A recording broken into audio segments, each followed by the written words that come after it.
एक महत्त्वाची बातमी पुन्हा एकदा लोकसभा निवडणुकीसाठी जागा मिळावी अशी आम्ही भाजपकडे मागणी करतोय। गेल्या वेळी झाली तशी जागा वाटपात यावेळी अडचण निर्माण होणार नाही। विनायक मेटे यांनी कोल्हापुरात हे वक्तव्य केलेलं आहे।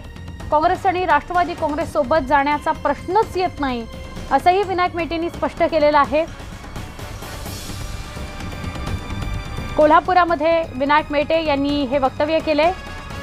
गेल्या वेळेसारखी जागा वाटपात अडचण होणार नाही, त्यामुळे लोकसभा निवडणुकीसाठी भाजपकडे आम्ही जागांची मागणी केली आहे असं विनायक मेटे म्हणतात।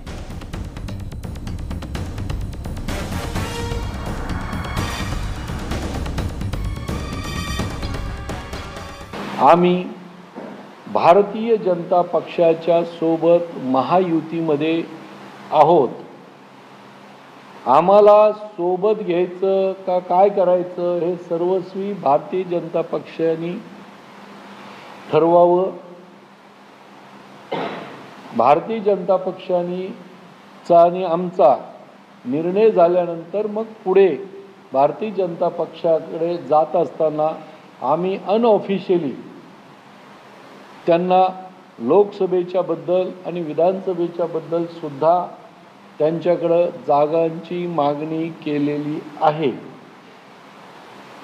पुढे निवडणुकीमध्ये काय धोरण आणि काय निर्णय घ्यायचा आहे तो भारतीय जनता पक्षाने घ्यायचा आहे, परंतु निवडणुका हे लढवण्याचं काम शिवसंग्राम निश्चितपणे करेल।